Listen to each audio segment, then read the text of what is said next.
first episode with Caitlin. Me and Caitlin are going to be talking about DIY stuff today. In the context of history and in the context of recessions in the past and now. I'm talking about like alternative spaces. So like DIY has always just been super important. If you go back to like the punk scene in like the 80s and the 90s, DIY is like super important because it's all just like anti-corporation, anti-establishment, and like anti-capitalism. When you think of it, it's more important now than ever. It was important in the 80s and all those corporations just got bigger. Yep. So that's why it's actually more important now than ever. Oh yeah, absolutely. When I'm thinking back in history with it, in the Great Depression, and because World War II was happening, all of the cotton and stuff and fabrics were reserved for uniforms. Yep. So there was not like really fabric that was affordable and easy, so people would reuse chicken feed sacks and flour sacks and just like packaging that came from different things, and they would make dresses with it, like to the point that you couldn't even tell it was a dress made from that. Yeah. So dude, I think about which American Girl was it? It was Kit Kittredge, yes. Great Depression. I loved that. Okay, here we go. Due to the Great Depression, her father's forced to close his car business, and the family Give that is to into Kit. poverty. Give that to Kit. They have the chicken feed dresses Yeah. from just, feeding their chickens for eggs, because that's another thing you can do to save money in the recession. Yeah, and that's something that we see getting big right now is people getting chickens. I know a ton of people right now who have gotten chickens, goats, and they make like, the milk and cheese with Like that. homestead, but not Tradwife homestead. Yeah, like growing your own food, sharing with your community. Or even like taking the repurposing fabric and sewing. Like sewing is such like a radical skill. Also using your brain and like your just, developing skills is so important. Fixing like holes in your clothes, like patching stuff up. Patches are like super just intrinsical to the culture. Like I think, and that's like a big part of why is like you're just fixing holes in your clothes. Making it last. Yeah. We're way too used to things being like, oh, I'll buy it now and then wear it once and get rid of it. Like, no, that's not normal. Yeah, like the boot theory too, which is something that's like super interesting. If you look at like rich versus poor, I hate how everything has become like a something theory. Basically, the whole thing with that is like when you're poor, you can only afford like $100 boots, right? Yeah. If you're rich, you can afford $500 boots, whatever. The $100 boots are gonna wear out within a year. Those $500 boots, those are gonna last years and years and years because they're super well made. They're the ones who could afford the new boots. Yeah, exactly. So it ends up costing you more to have to buy these boots over and over set again. You up for that. Yep. I'm gonna try not to sound like a conspiracy theorist because I don't even think I am a conspiracy theorist. No, I it's think just there's I'm a realist. conspiracies going on. That are like backed up by facts. Absolutely. They just don't let you know. No, and then definitely. they freaking bullying you if you say it. Yeah. So you care. Oh my god, there was someone I was just talking to about that. Did you guys hear about the aliens? I was like, listen, man, not to I don't sound give a like fuck a about the conspiracy aliens. theorist, but there's just shit going on that they're using to cover that up. Not even the aliens though. Like, did you hear about the humans? Like, Yeah, exactly. Yeah, Like, did what you hear the about fuck? all that shit going it's on? so like just cover ups. Yeah. Zines. Yes, zines Because zines are a way to like get media out there that's not like there's no censorship because you're making it yourself and you're publishing it yourself. Absolutely. And it's a big community building thing. Zines have always Yes, zines have always been big in the punk scene. 70s and 80s were like the golden ages of the punk scene, like DIY venues. Even now you see a lot of DIY venues just like popping up. And I was actually reading something the other day that says 20% of New York City like smaller venues closed in the past 5 years. Wow. COVID 5 years ago. Yep. And so it was hard to have a community that could support you. Like, financially. Definitely. You couldn't be doing community things. Yeah. Within that, you see a lot of like DIY bands, like DIY music, DIY fashion, and then the zines are a big thing in the DIY thing because that's how you get information out to your community, and you can share art that way. They're cheap to make. You can literally make it with a piece of paper and a pen. Yep. Like just one piece of paper and pen. And then go to like a library and get copies made. Yep. Easy. Free. When we were younger, there was a lot of DIYs around. Like duct tape, if you want to get into some duct tape art Oh my god. So in the early 2000s, we grew up in an age of DIY with the duct tape art. This is Lily's book from when she was younger. Ductagami. Look at all this duct tape art. I was like, they got a whole apron. a whole apron. This right here, this is my duct tape wallet.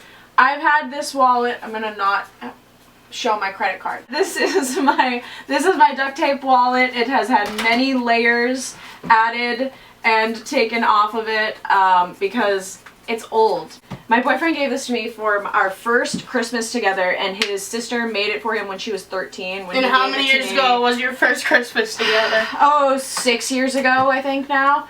Relic. So this thing is like 20 years old. And it's durable because old. Look at it. Yeah, and then whenever, I mean, there's a hole in the bottom right now, and to fix that, I'm just gonna add more duct tape to it. That's the thing. And duct tape is so cheap. Yeah. It's like so, it's an easy fix. I was telling Lily earlier that the first, like, we sell art together now. We have tables together where we sell art, and like, the first time I ever did that when I was younger, I was selling duct tape wallets with my sister. And we had a lemonade stand and a duct tape wallet stand. When we were younger, it was all the super fun print, which I think you can still get them now, the duct tape. Well, I just got dead stock one, so it's $1 because it's like, it was Paul Frank, so that's not that popular anymore. Oh my god. I've been trying to find it to give you to fix your wallet, and I can't find where I put it. It's somewhere.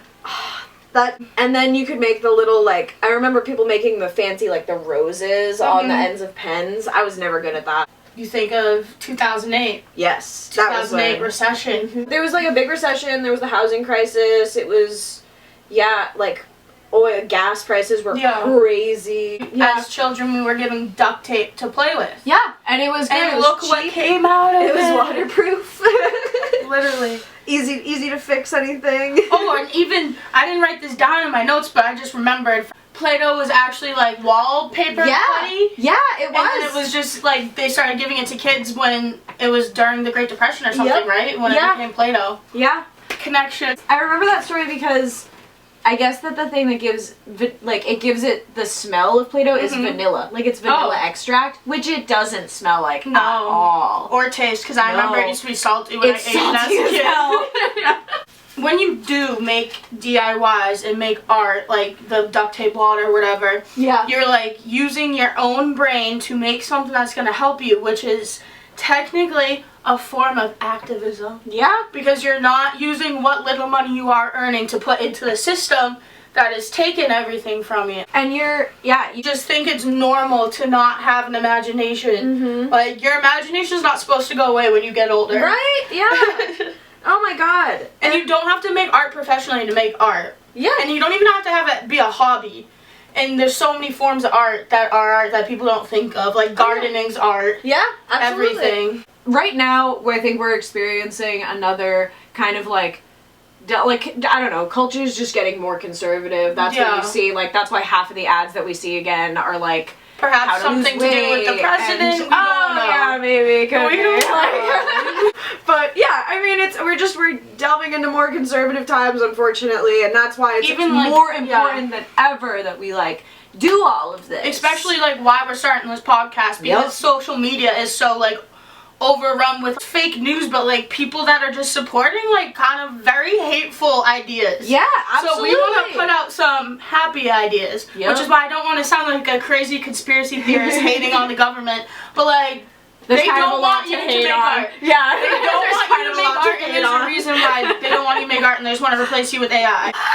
I was actually reading something earlier today that kind of delves into the like, they don't want you to use your brain, and it's... And they don't want you to be happy. Yeah, they don't, no. They want you to be miserable, they want you to be working all the time. They tried to like raise the retirement age because of that. Yeah. They want to just work us to death, and we can't let them. Using your brain to make art, to put things out into your community. In general, yes, that's why it's all just like so important, because it is, even the simplest thing can be activism if you know, if you're putting in the work for it. So all of the DIY movements, or whatever you want to call them, that we've talked about, which we've only said like 3 or 4, there's like 1,000. Oh. What you were saying with like the punk community and stuff and how it relied on necessity. With punk bands, when they first came about, you know, it's like loud, it's hardcore, it's very critical of like a lot of stuff that, you know, was going on. And so if it's not conventional, it's not a part of society, it's not making money. So it's like they regular needed to they needed their own because they weren't being accepted. So it's kind of like you reach a point where there's no choice. If you want to do it, you have to do it yourself. Exactly. And that's where the whole like DIY or die thing comes in. You got to do it yourself, or they're just gonna work you to death. Basically. And that's why like all the examples we've talked about, it's all like lower income communities, like or times of like lower income across the board for a country. We're reaching another point like that right now, so we just want to spread the good word that we can stay creative in alternative scenes where it was totally out of necessity, like the punk scene, and then like the goth scene, which emerged out of the punk scene, and like the post-punk scene, because it was like a subsect of people originally who were like, these punks, they're too aggressive. They're too aggressive and I need to be all deep and shit. The poetics. Exactly. But it's the DIY part, like, very much stayed. And I mean, goth is so, you know, it's very music based. That's like the most important thing. But with like dressing goth, like there's so much of it is DIY, down to the makeup. Like they set their, you know, a lot of people anyway, set their powder with cornstarch. Like household things. You can get for cheap at the grocery store. And then with like accessorizing, like that's, you know, the main thing with goth fashion. So much of it is thrifting and then dyeing things black. So much of it is like you get chains from the hardware store, from like Lowe's and stuff. You like can go cut it yourself and then use that as like a belt or a bracelet or whatever. Anything like tights, you know, cutting up tights is like such a big like staple piece, like cut up tights. And then you can make like earrings from like fishing lures, from like, you know, just like so many things. And so many tips I've also gotten from Mallory Hart on TikTok. Like she's really great when it comes to like that kind of stuff. And it's basically just all about accessorizing and repurposing pieces. Like we said, you want to make stuff last as long as possible. Absolutely. You don't want to have to keep consuming and purchasing. You want it to last, and you want it to be personalized. You hate to walk out and see a bunch of people in like all high-waisted, light wash denim with white and black crop tops. Yeah, that is the thing. I'm sorry, are you clones? I was gonna say, like, do I wear that sometimes? The plus of dressing and like DIYing all of your own wardrobe and stuff.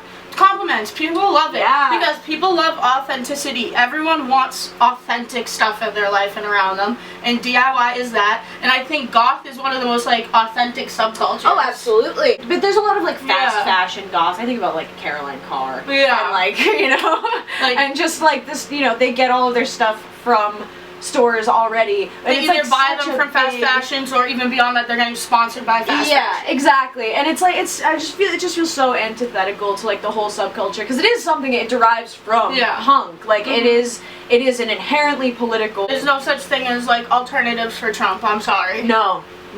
Goths for Trump, punks for Trump, dude. You don't deserve. Fucking poser. You're a all of a sudden poser. All of a sudden we gatekeep. All of a sudden that is the one thing I will always gatekeep on. Always. Fuck that. Piercings. Think of safety pin piercings. Yes. And that's insert the video of Caitlin piercing my nose.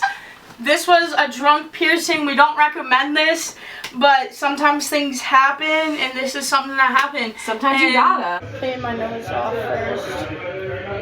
Make sure you're sanitizing everything. Yes. So this is the sanitizing wipe. This is my nose. Taking that's the makeup off my nose.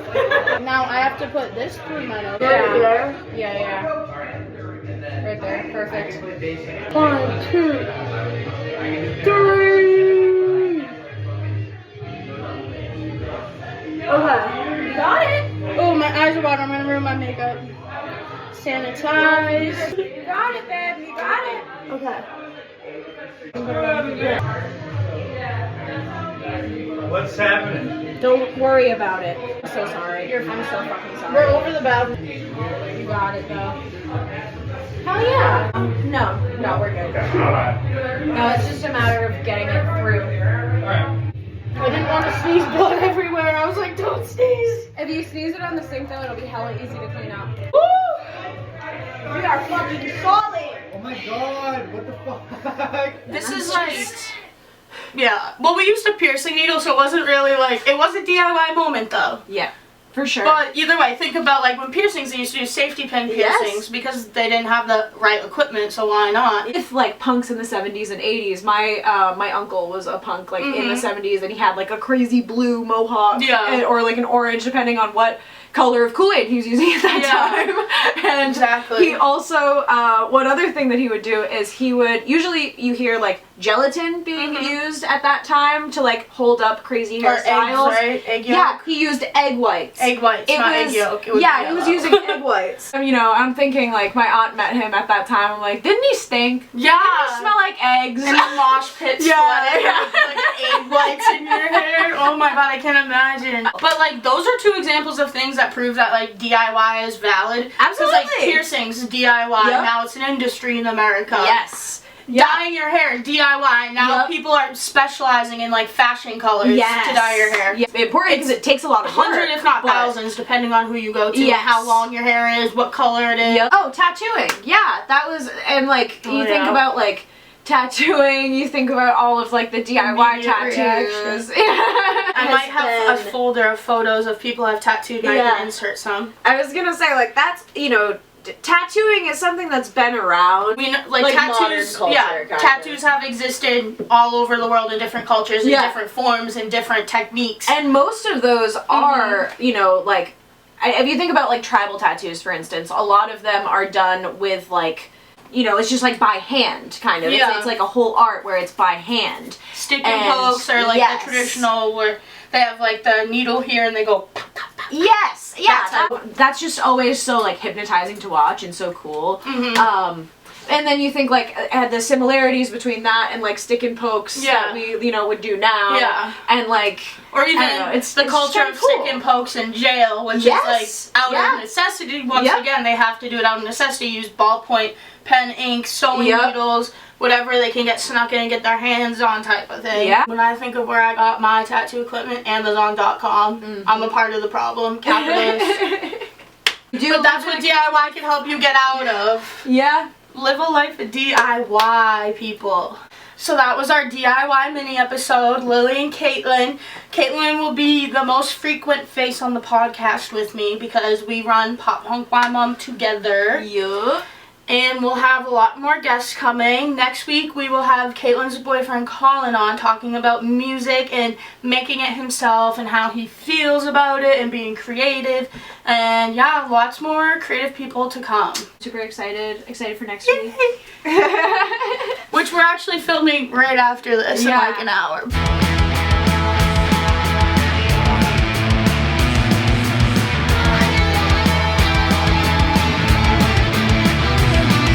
Podcast.